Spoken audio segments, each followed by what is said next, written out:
Freedom of speech and expression is a fundamental right for all, protected through Article 19 of the Universal Declaration of Human Rights of 1948, which reads, "Everyone has the right to freedom of opinion and expression.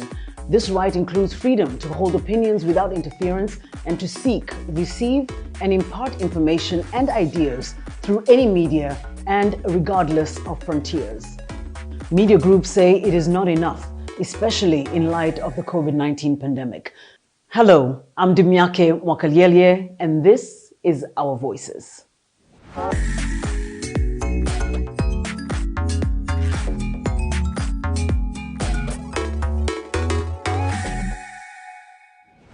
World Press Freedom Day this year is being observed under the theme Information as a Public Good.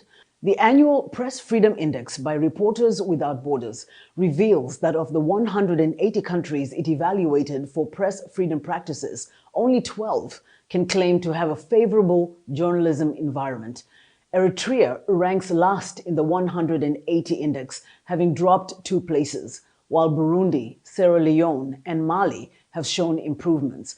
The report also noted that while Africa continues to be the most violent continent for journalists, abuses against journalists has declined.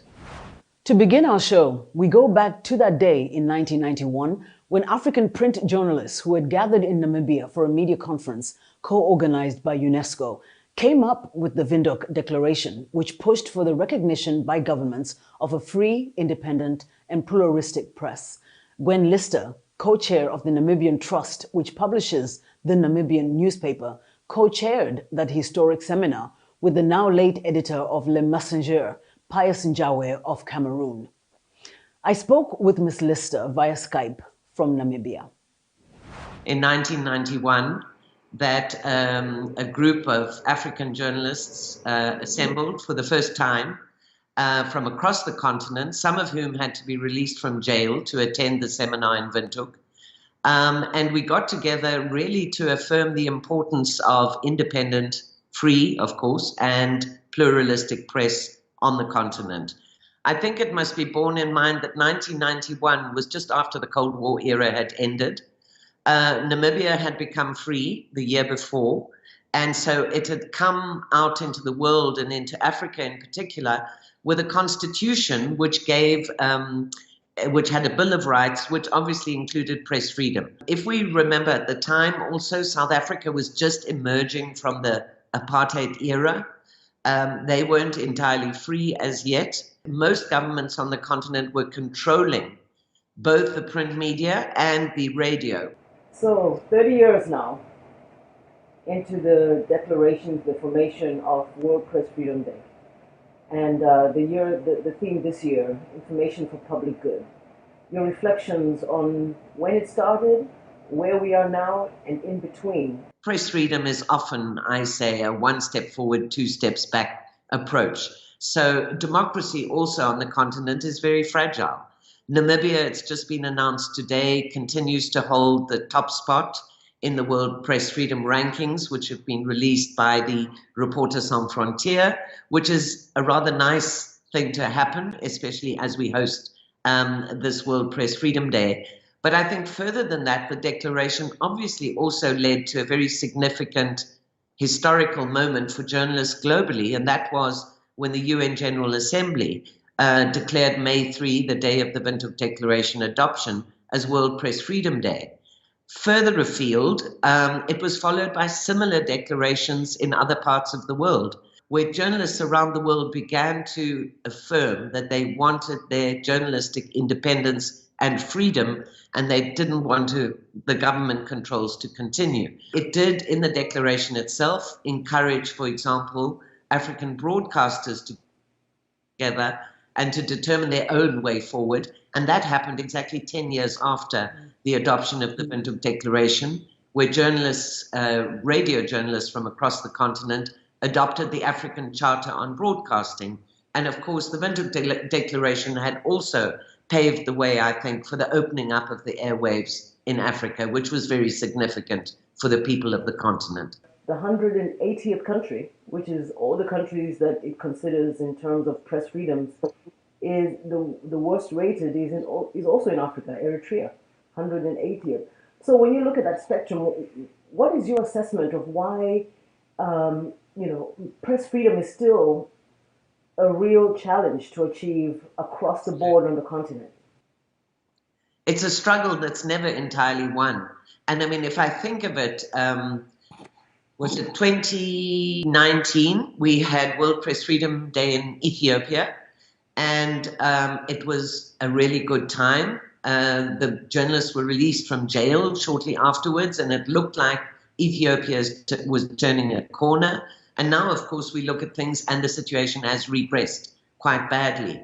So yes, there's this huge spectrum on the continent of some countries which are very good about press freedom, and Ghana is also one of the countries that stands out. And then the absolute worst case scenarios like Eritrea, as you've mentioned, which is such a closed country that we know so little about what is actually happening there.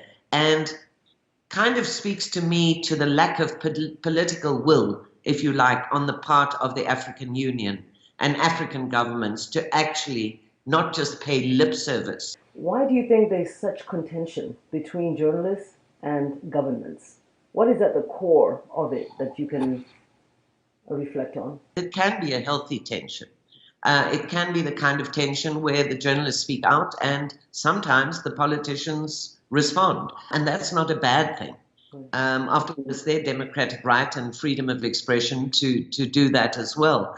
So one doesn't want to sweat the small stuff, as they say. It's difficult to say what causes this break, if you like, between media and the government. But it does seem that there's certainly some governments that just want to control and have all the power and want it to continue and don't want to have the critical or probing eye of the media looking at things like corruption or mismanagement or bad governance and things like that.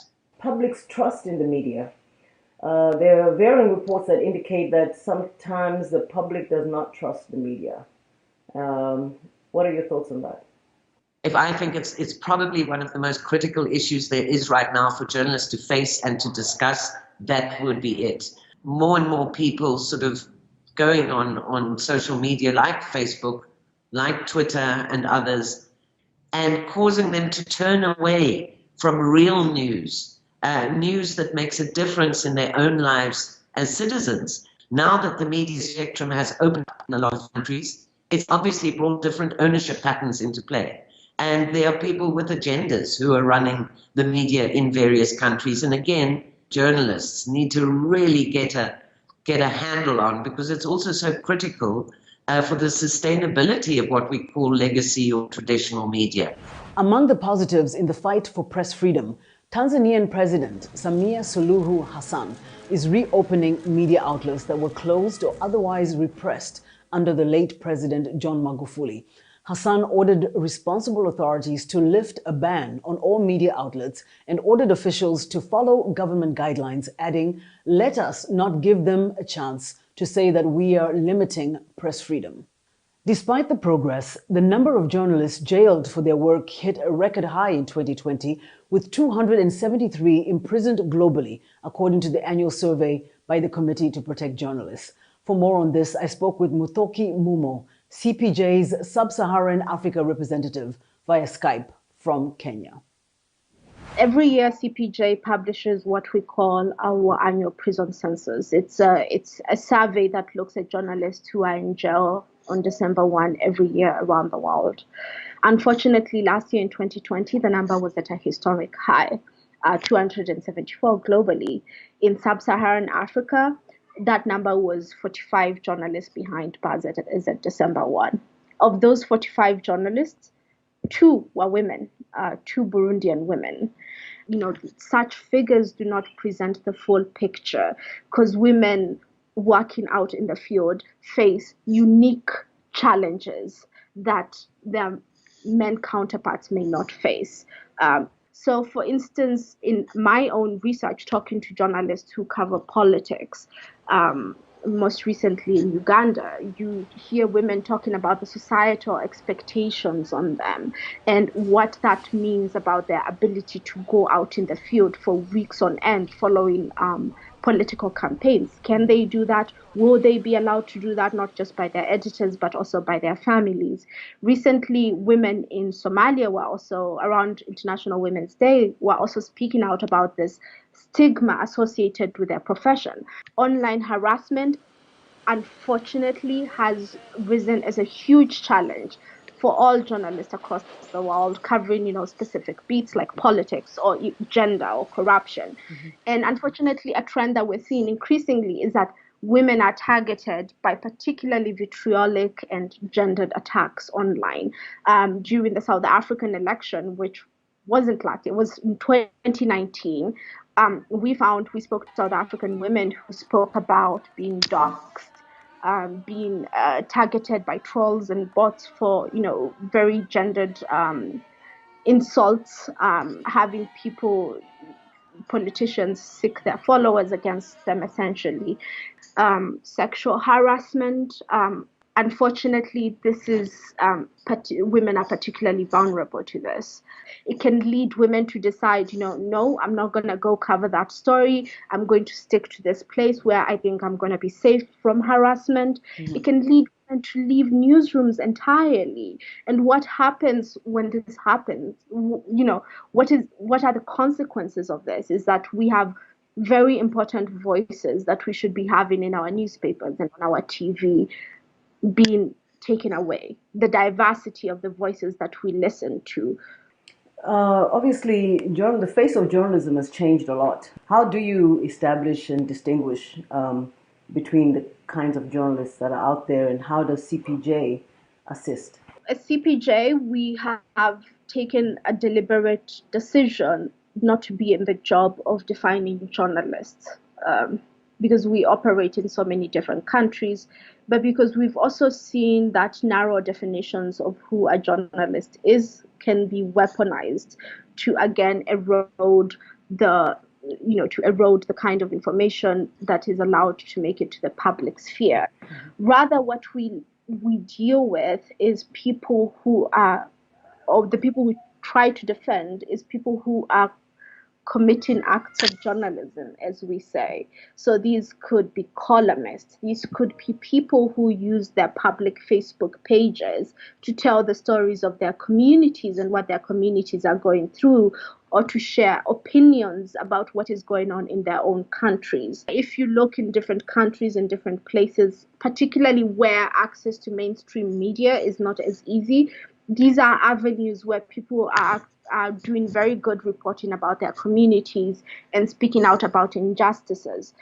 The reason why it's so important, particularly at this moment, to cast this net widely is because we've seen an unfortunate trend in several sub-Saharan African countries where attempts to define what is journalism, attempts to license journalists are being weaponized. A couple of them come to mind during the Ugandan election in last year, for instance. In Tanzania, for instance, you need to have a license to run a YouTube channel, which of course acts as a way of locking out rather than opening up, so that we can hear from as many people as possible, so that this space does not become an elite space where only certain perspectives are allowed.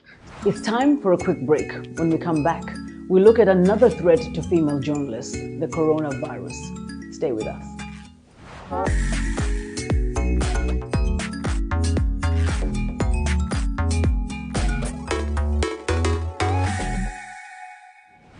Welcome back. You're watching Our Voices on VOA.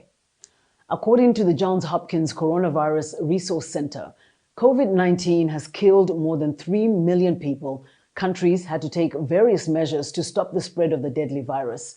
Covering the pandemic came with risks and challenges, especially for women reporters, according to the Coalition of Women Journalists.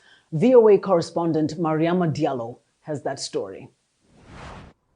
The lockdown that began in March 2020 were key strategies used around the world to slow the spread of the coronavirus pandemic. I think in the early March, we saw this complete sort of huge challenge where women journalists, especially freelancers, were facing this challenge of finding a job to be able to do.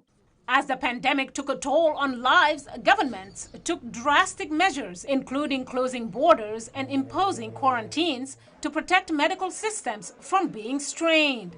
But some of them also tried to control the storyline, she says. We saw this in Turkey, Lebanon, Egypt, some of these countries, China, Pakistan, some of these countries use the opportunity of COVID-19 into politicizing the issue and creating misinformation about journalists who had been trying to do their job. In Turkey, journalist Ebru Kucukaydin was taken into custody after one of her coronavirus reports and later released. The Turkish government accused her of creating panic. Other journalists, Malaysia's award-winning Wan Noor Hayati and The Guardian's Cairo correspondent Ruth Michelson, faced charges or were expelled or harassed for their coverage of the pandemic, the coalition says. Last year, the International Federation of Journalists surveyed nearly 560 female reporters from 52 countries and found that stress increased for 77% since the pandemic began. Catherine Gicheru leads the Africa Women Journalism Project in Kenya, an initiative started by the International Center for Journalists. She's seen the negative effects the pandemic has had on some women journalists in countries where gender discrimination is widespread. This I have reports also from the fellows in Tanzania and in Uganda as well as in Nigeria, is the fact that if you have to work from home, then you're the one who's also taking care of the family. And that's 2, 3, 4 times the job that she was, a woman journalist was previously doing. And that is across the board.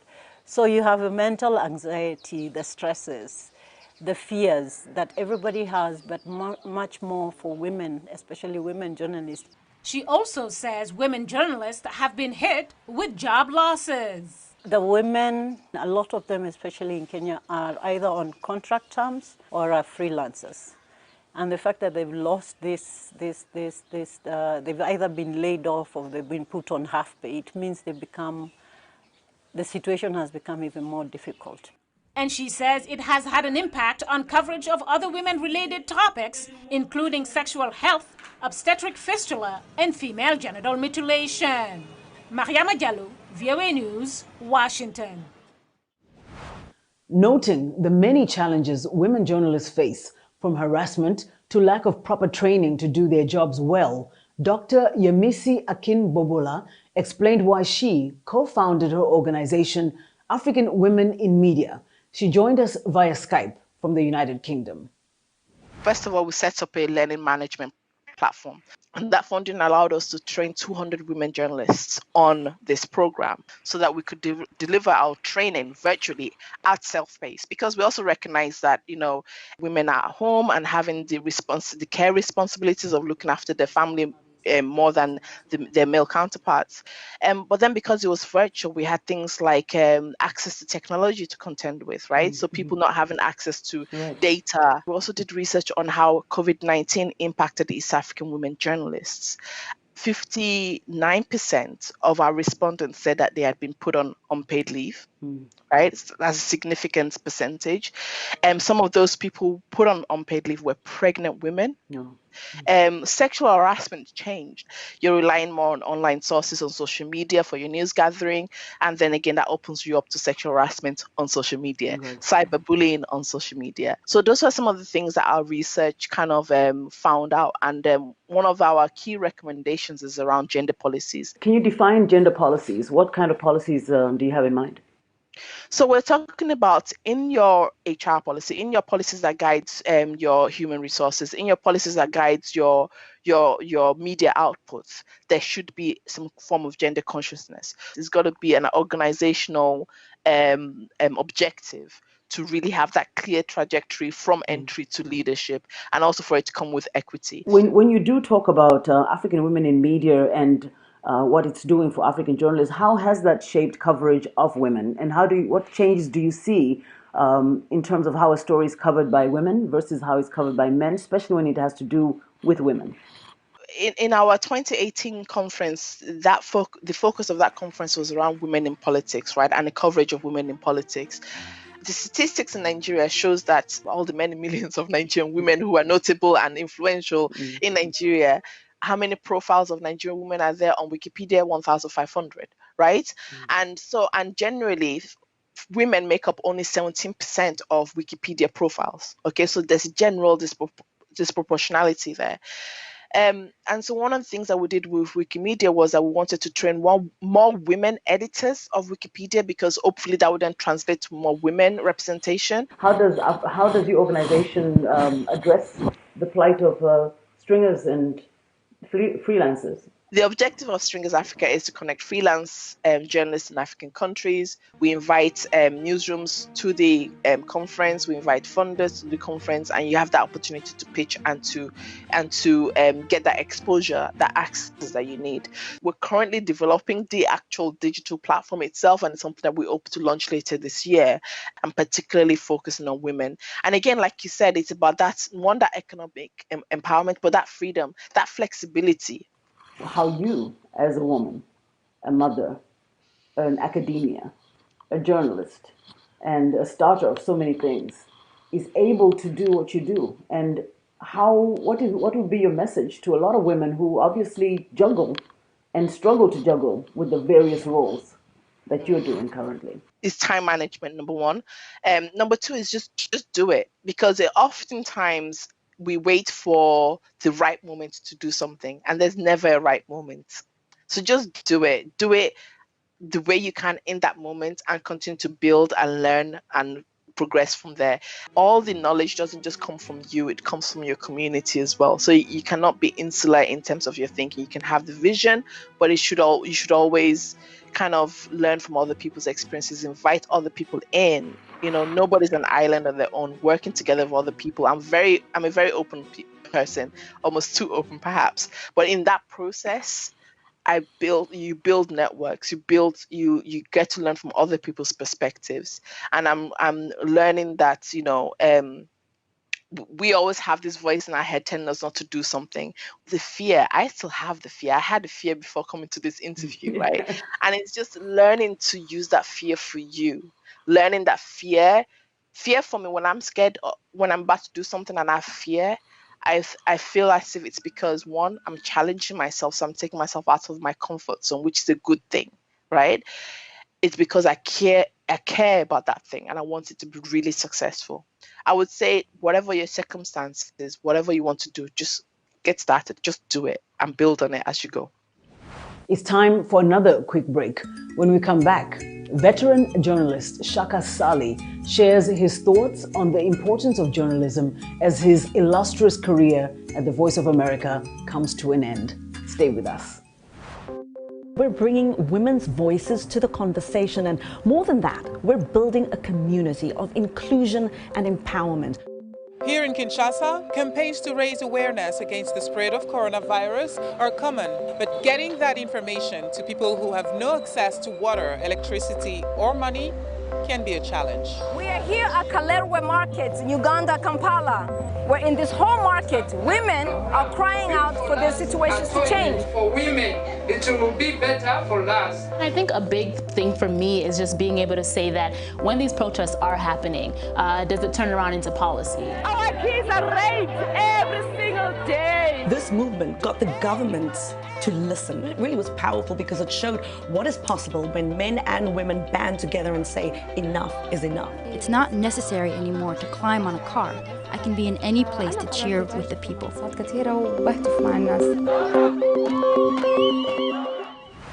Welcome back. You're watching Our Voices. After more than 25 years as host of VOA's Straight Talk Africa, Shaka Ssali is retiring. Known for his sharp wit and intellect, I asked Shaka, or the Kabali Kid as he describes himself, to tell us his journey and his secret to keeping his audience engaged and informed. It reminds me of the young Shaka growing up in the cavalry, interacting with movies, cinema. I sort of became infatuated with those sorts of characters, and eventually upgraded to the genre of James Bond. Yes, like somebody once said, when you talk about James Bond and you talk about the journalist, Shaka Ssali, they gather information, Except that when it comes to sharing it, that's where they depart. And Shaka Ssali gathers information for the people, to expose the people, so that people can in fact become socially and politically conscious of their rights. And you did this very effectively through this platform that drove everybody to their sets every Wednesday evening, depending on where in the country or in the world you were. Straight Talk Africa. What was your approach to interviewing? What was the ethics behind you doing what you did so well? Three things in as far as journalism is concerned: research, research, and research. Straight Talk Africa, you have to be prepared. There is no way I could ever go in a studio to interact with a newsmaker without having walked myself through who this person, first of all, is, what has this person accomplished, and what makes this person tick. There are so many people, and we are talking about millions of people, who are invested in you, who have expectations in you. There are people, on the other hand, who actually depend on every word that comes out of your mouth. And so you have to be a responsible journalist. What would the outgoing Kabale Kid tell the incoming Kabale Kid at the time he entered the Voice of America? I remember being asked a question in 2000, just before I actually hosted my debut, Straight Talk Africa. It was George who asked me, Shaka, what will it take for you to consider yourself as a successful host of Straight Talk Africa? I remember telling George that if I could first and foremost succeed at remaining authentically Shaka Ssali, the kid from Kabale, southwestern Uganda, then I would have succeeded. And that's where we end our show. I'm Demiake Mwakaliele. On behalf of my colleagues here on Our Voices and at the Voice of America, thank you for watching. Stay safe.